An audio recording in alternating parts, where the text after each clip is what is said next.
Salut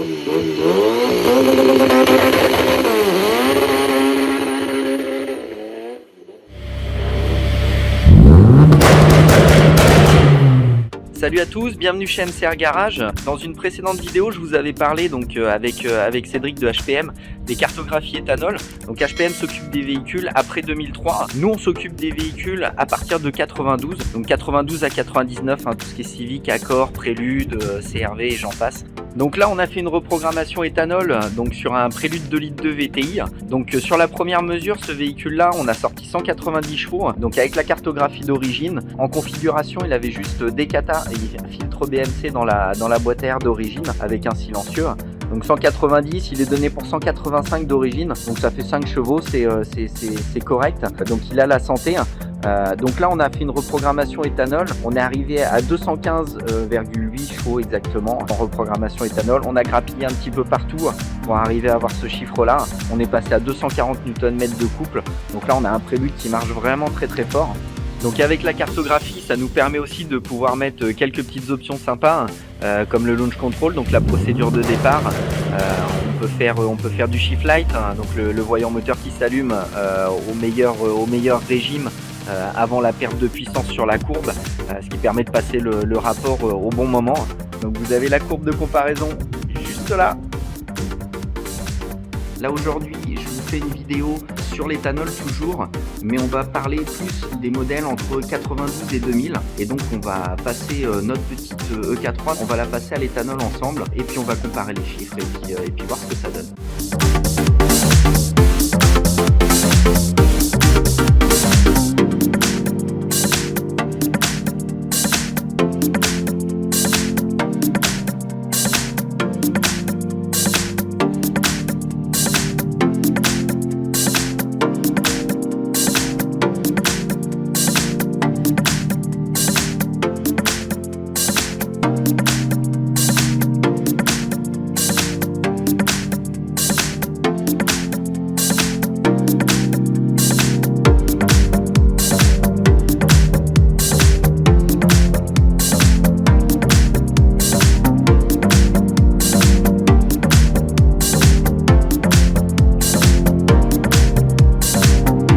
Donc cette petite EK3, c'est notre voiture de prêt, enfin une de nos voitures de prêt. Donc voilà, bloc d'origine. Donc je vous parle souvent de la fiabilité Honda. Donc celle-là, ce modèle-là, donc c'est notre voiture de prêt. Moteur boîte d'origine, kilométrage, elle a exactement 393 842 km. Et donc vous allez voir que même à ce kilométrage-là, on peut se permettre de la mettre à l'éthanol et faire une petite reprogrammation. Donc c'est une EK3, 1,5 litre VTEC 114 chevaux, elle est sortie en 1996. Donc à l'époque les concurrentes c'était la Clio 1 chez Renault et chez Volkswagen c'était à peu près la Golf 3. Alors faut savoir que sur les Clio 1 à l'époque c'était des 1,4 litre 80 chevaux et on avait le 1,8 litre 95 chevaux. Donc il y a une grosse différence entre la puissance cylindrée comparée à Honda. Donc c'est une auto qui est super sympa à conduire, même encore aujourd'hui.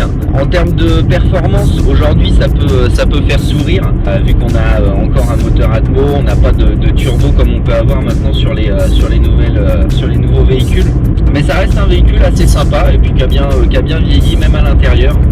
Alors en termes de châssis, c'est une auto qui est assez exigeante, surtout au niveau du train avant. Ça a tendance à chercher un petit peu la route quand on commence à attaquer.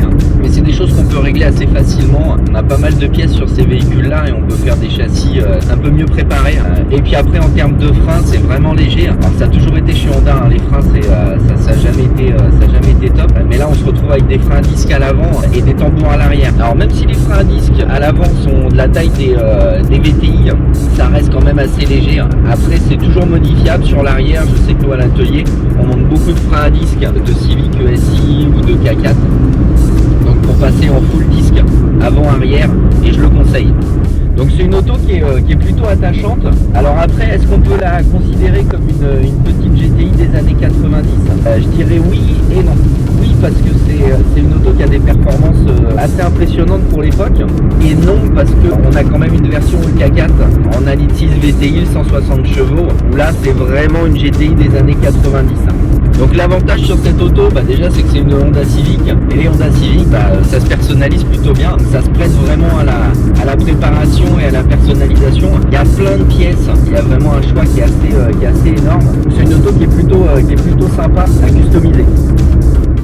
Donc là on va faire un tirage donc en deux, on va faire un tir pour mesurer la puissance et le couple avec le calculateur d'origine. Donc j'utilise une petite application, ça s'appelle Perfect Power, elle est payante mais elle fonctionne super bien, c'est super précis, il faut juste bien rentrer le véhicule, toutes les caractéristiques du véhicule. Donc là hop, on va se mettre en deuxième, on va partir en deuxième et à 2000 tours, on va mettre godasse jusqu'au rupteur.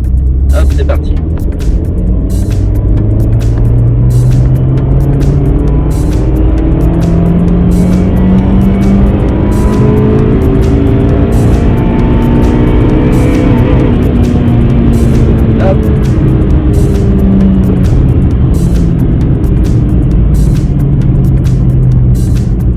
Là on a notre premier tir, on va pouvoir vérifier d'origine et après on va faire un tir avec le calculateur modifié à l'éthanol et on comparera les deux courbes. Donc j'ai enlevé le calculateur d'origine donc de l'EK3 qu'on ne peut pas modifier. J'ai mis un calculateur P28 modifié, donc chippé, où on peut mettre une cartographie externe avec un faisceau de conversion puisque le faisceau ne correspond pas. Donc du coup on a un faisceau de conversion, un calculateur modifié avec une cartographie, notre cartographie dedans, éthanol. Hop, donc là on a le calculateur modifié avec la cartographie, notre cartographie éthanol. Donc là pareil, même histoire, on va faire un tir et on va mesurer la différence. Donc là pareil, deuxième et à 2000 on va mettre godasse, tout pareil. Allez, c'est parti. Donc là je peux vous dire déjà qu'on sent la différence, ça tire beaucoup mieux.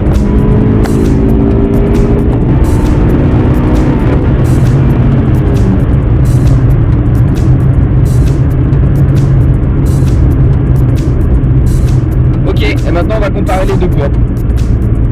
Donc comme vous pouvez le voir sur les courbes d'origine, on a perdu un petit peu de chevaux, on a perdu 4 ou 5 chevaux. Donc ça c'est par rapport au kilométrage et puis à l'année de la voiture, elle n'est pas toute neuve. Par contre sur notre cartographie éthanol, on peut voir qu'on a pris 28 chevaux, donc elle est sacrément efficace. Je peux vous assurer que sur le ressenti, ça doit se voir sur la vidéo, je sens la différence. Donc c'est plutôt cool, je suis assez surpris et plutôt content de notre carto éthanol sur le K3. J'espère que la vidéo vous aura plu. N'hésitez pas à partager, liker la vidéo et à vous abonner, ça nous fait plaisir et puis nous ça nous permet de nous motiver pour la suite et puis faire d'autres tests, d'autres vidéos, peut-être des tutos, des présentations de voitures, des trucs sympas, des préparations, ce qu'on fait à l'atelier. Donc voilà, n'hésitez pas à vous abonner, je compte sur vous et puis à plus tard pour une prochaine vidéo. Salut!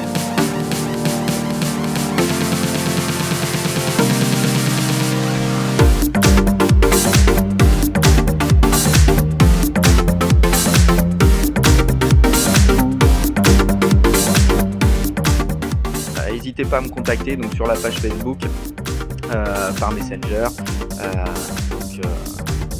Voilà quoi. Et des tampons à l'arrière. Alors même si on a des gros freins à la des gros freins à la disque, c'est français. À savoir que si vous avez besoin donc de passer à l'éthanol, en ce moment c'est comme ça. Donc c'est un calculateur Honda qu'on modifie pour pouvoir le shipper et mettre des EPROM qu'on peut graver en fait. Donc voilà, si... Non, je dis rien du tout.